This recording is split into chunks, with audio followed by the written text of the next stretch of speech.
Hi, welcome to Financial Education for the Nation. My name's Warren Shute. I'm here today with the famous Paul. How are you, Paul? Hi, Warren. I'm good, thanks. I'm good. You okay? How is the sunny part of the country for you? It's very nice and warm here. Yeah, lovely. Thank you. Beautiful day. Beautiful day.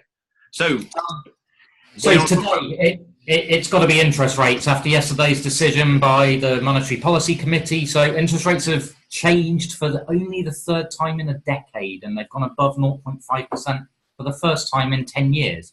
What does it mean for the average man and woman on the street? Okay, so I think the first thing is the Bank of England control our interest rates for the purpose of controlling inflation. That's their outcome. We've seen inflation start ticking up, and that's how much prices of goods increase over time. Okay, so we've seen inflation start increasing, and therefore they need to make sure they retain this control over inflation. So they've decided to take interest rates from 0.5% to 0.75%. What's more important to me, what I'm reading into this is the last time they met, there was something that was like 4 to 2 to keep the rates the same, I think it was. And this time it's unanimous to increase rates. I think also they're projecting forward that if there might be some kind of challenge with Brexit, if there's some kind of uncertainty, we now have some leverage on the economy that we can drop interest rates to stimulate the economy again without just pumping money into it. So your question was, what does it mean to the average man or woman on the street? Your mortgage rate is going to go up.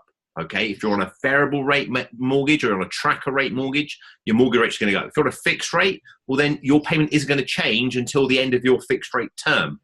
But if I'm honest, the market's been factoring this in for some time now. So I think even the public, no one's really surprised at it. Yeah, I think it was quite well trailed in advance, certainly. And I think when you... The press and the politicians, you've got the left are going to say one thing and the right are going to say another. The left are going to talk about the kind of fragile economy, and there are a lot of people still struggling out there. The right are going to talk about the importance of growth and things like that. The reality is probably somewhere in between, though. I don't want to get into politics with you, but the impact when you delve beneath the headlines is fairly small because of the mortgage market in this country. Hey, interest rates are still really low, okay? I can't really foresee them increasing much. A healthy economy, so in other words, if you want to stay employed, if you want to stay working, we need interest rates we need the economy to be strong, and therefore we need healthy interest rates. The US have started increasing interest rates much quicker than we have. We're now starting doing it. I don't see this as a trend that's going to continue rapidly, but I do think it will be a trend that will continue. I hope it will be a trend to continue because that boosts the economy. Interest rates rise, wages tend to rise. Okay, the cost of goods tend to rise, but also the stock market tends to rise as well because companies charge more for their products. Hence, inflation rises. It's a circle. This thing happens.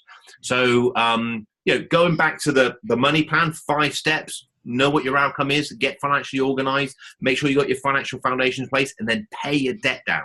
Make sure you're paying this debt down because we are now at the beginning of the future when interest rates will start to rise. I don't think we're going to go back to double digits. I think there's more control in place nowadays. It's not politically controlled. It's controlled by the Bank of England, the Monetary Policy Committee. But I do think we'll start seeing interest rates rise. So let's pay those debts down while the debt is still cheap. 0.75% is still cheap. Okay, and what about savers? What about the people with money in the bank? I mean, this morning are we all waking up to a nice 0.25% in addition to our poultry savings rates? Do you know what? I think we're now going in. I think the banks and the building societies have been able to reduce their rates to very, very minimal rates because the Bank of England rates come down, and I think now they'll take this as an opportunity of holding them as low as they can. I'm not sure you will start to see the knock-on effect of the 0.25% rise in the Bank of England into the rise in interest rate on your deposit savings.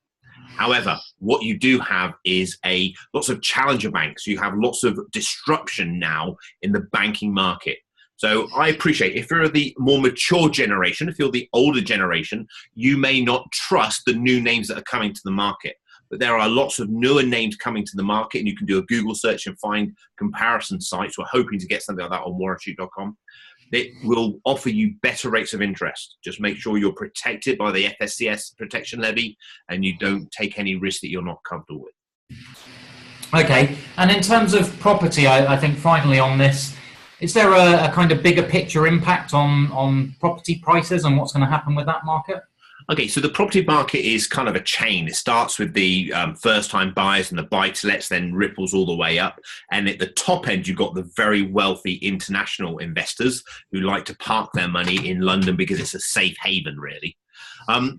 When the Chancellor changed the tax treatment of rental properties, buy-to-let properties, having second properties, that kind of thing, so increased stamp duty, offset, took away the mortgage offset, took away the rental conditions, increased capital gains tax on them, really made it unattractive for people to buy buy-to-let properties. That really stopped or halted the growth in property prices.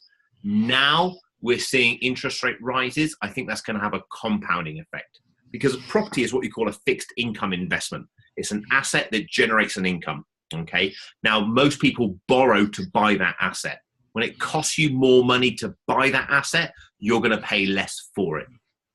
Period.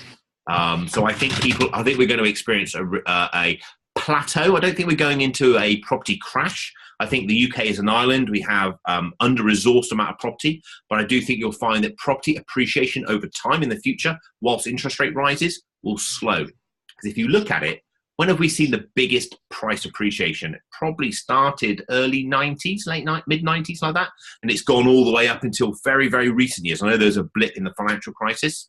And what happened to interest rates? I remember when I first got my first interest rate, it was 6%, I think. That was about 94, 95, and rates have just come down ever since. So that's why property prices will go up when interest rates come down, and obviously an influx of people, and vice versa will happen. When interest rates go up, property prices will plateau or maybe come down a little bit. Okay, but as you said, that's a longer term perspective because the rates aren't going to start climbing rapidly now that people are saying. We don't expect them to. We don't expect them to. The only thing that would really make interest rates start rising rapidly, i.e. maybe again this year and again early next year, would be continually growing inflation.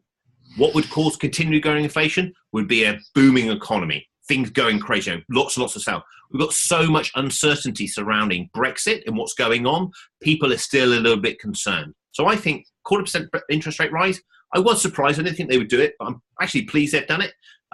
Will give us a bit more strength going through Brexit. And I think once Brexit is through, that's a whole new chapter. We then need to build up the economy and start selling again.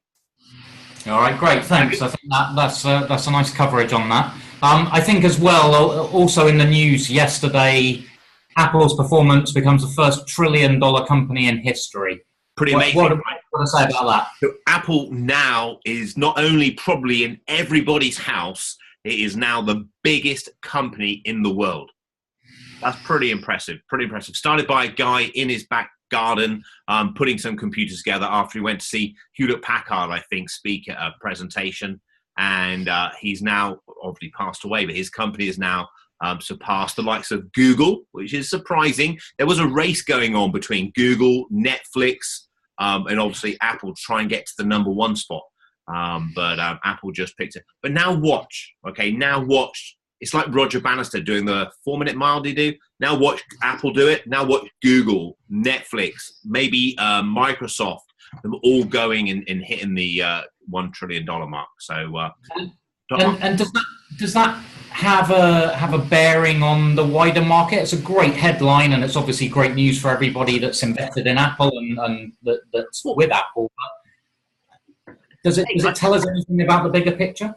It tells me that capitalism works. Okay, it's not a perfect model. Capitalism isn't perfect. What capitalism basically means is you put your money at risk, you invest it, you sell products. You go back to the market stands. The earliest forms of capitalism was the traditional market. You made goods or you grew goods, you sold them for money, and you reinvested that money and you grew your business.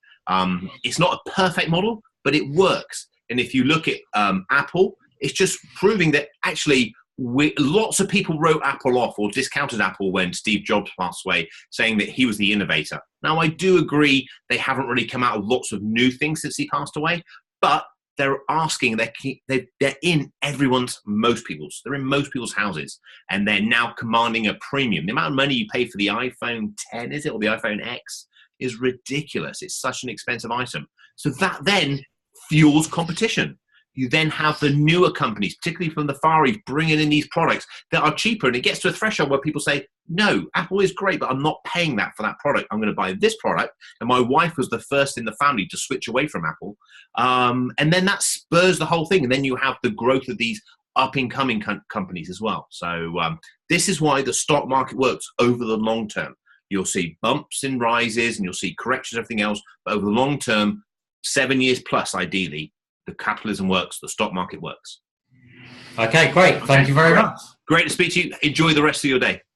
You too.